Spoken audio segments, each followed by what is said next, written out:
I am writing this under an appreciable mental strain, since by tonight I shall be no more. Penniless, and at the end of my supply of the drug which alone makes life endurable. I can bear the torture no longer, and shall cast myself from this garret window into the squalid street below. Do not think from my slavery to morphine that I am a weakling or a degenerate. When you have read these hastily scrawled pages, you may guess, though never fully realize, why it is that I must have forgetfulness or death.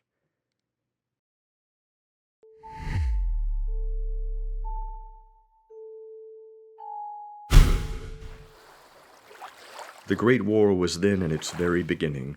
It was in one of the most open and least frequented parts of the broad Pacific that the packet of which I was supercargo fell a victim to the German sea raider. 5 days after we were taken, I managed to escape alone in a small boat with water and provisions for a good length of time. When I finally found myself adrift and free, I had but little idea of my surroundings.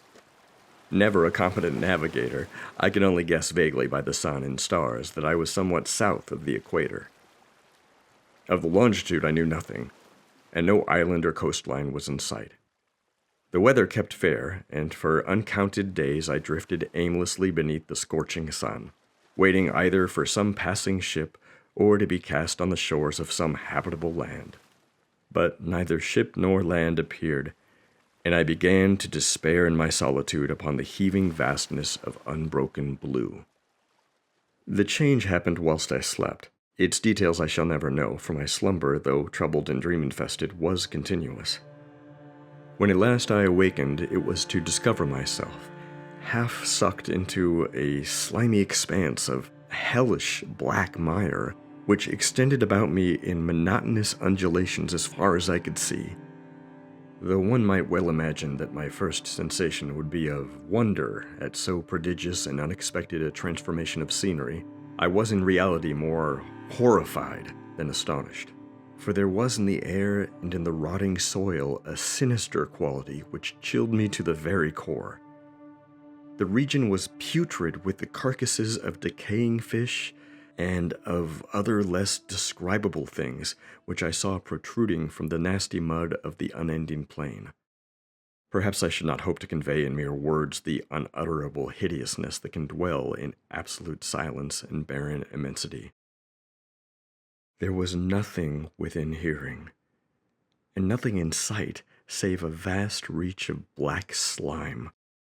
The very completeness of the stillness and the homogeneity of the landscape oppressed me with a nauseating fear.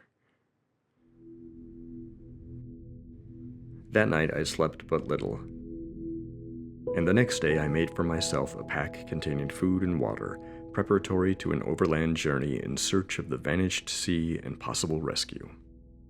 On the third morning, I found the soil dry enough to walk upon with ease.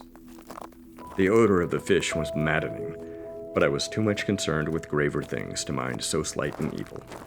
All day I forged steadily westward, guided by a faraway hummock which rose higher than any other elevation on the rolling desert. That night I encamped, and on the following day still traveled toward the hummock, though that object seemed scarcely nearer than when I had first espied it. By the fourth evening, I attained the base of the mound, which turned out to be much higher than it had appeared from a distance. Too weary to ascend, I slept in the shadow of the hill.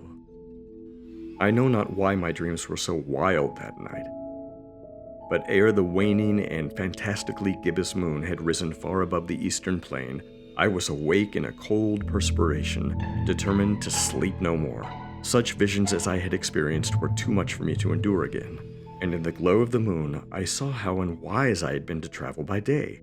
Without the glare of the parching sun, my journey would have cost me less energy. Indeed, I now felt quite able to perform the ascent which had deterred me at sunset. Picking up my pack, I started for the crest of the eminence. As the moon climbed higher in the sky, I began to see that the slopes of the valley were not quite so perpendicular as I had imagined. All at once my attention was captured by a vast and singular object on the opposite slope, which rose steeply about 100 yards ahead of me. A closer scrutiny filled me with sensations I cannot express. I perceived beyond a doubt that the strange object was a well-shaped monolith whose massive bulk had known the workmanship and perhaps the worship of living and thinking creatures. Dazed and frightened, yet not without a certain thrill of the scientist's or the archaeologist's delight, I examined my surroundings more closely. The moon, now near the zenith, shone weirdly and vividly above the towering steeps that hemmed in the chasm, and revealed the fact that a far-flung body of water flowed at the bottom, winding out of sight in both directions, and almost lapping my feet as I stood on the slope. Across the chasm, the wavelets washed the base of the cyclopean monolith, on whose surface I could now trace both inscriptions and crude sculptures. Plainly visible across the intervening water on account of their enormous size was an array of bas-reliefs. I think that these things were supposed to depict men, at least a certain sort of men, though the creatures were shown disporting like fishes in the waters of some marine grotto, or paying homage at some monolithic shrine, which appeared to be under the waves as well. Of their faces and forms I dare not speak in detail, for the mere remembrance makes me grow faint. Grotesque beyond the imagination of a Poe or a Bulwer.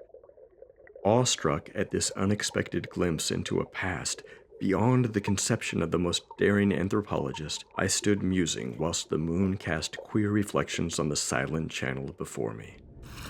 Then, suddenly, I saw it, with only a slight churning to mark its rise to the surface. The thing slid into view above the dark waters. Vast, Polyphemus-like and loathsome, it darted like a stupendous monster of nightmares to the monolith, about which it flung its gigantic scaly arms, the while it bowed its hideous head and gave vent to certain measured sounds.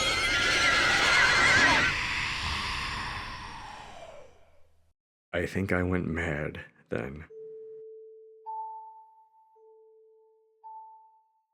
When I came out of the shadows, I was in a San Francisco hospital, brought thither by the captain of the American ship which had picked up my boat in mid-ocean. In my delirium I had said much, but found that my words had been given scant attention. Of any land upheaval in the Pacific, my rescuers knew nothing, nor did I deem it necessary to insist upon a thing which I knew they could not believe. Once I sought out a celebrated ethnologist and amused him with peculiar questions regarding the ancient Philistine legend of Dagon, the fish god. But soon perceiving that he was hopelessly conventional, I did not press my inquiries.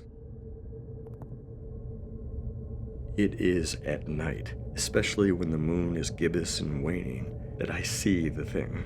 I tried morphine, but the drug has given only transient surcease, and has drawn me into its clutches as a hopeless slave. I cannot think of the deep sea without shuddering at the nameless things that may at this very moment be crawling and floundering on its slimy bed, worshipping their ancient stone idols and carving their own detestable likenesses on submarine obelisks of water-soaked granite. I dream of a day when they may rise above the billows to drag down in their reeking talons the remnants of puny, war-exhausted mankind.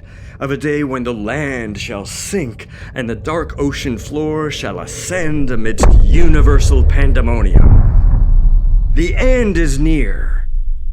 I hear a knock at the door, as of some immense, slippery body lumbering against it. It shall not find me. God, that hand! The window!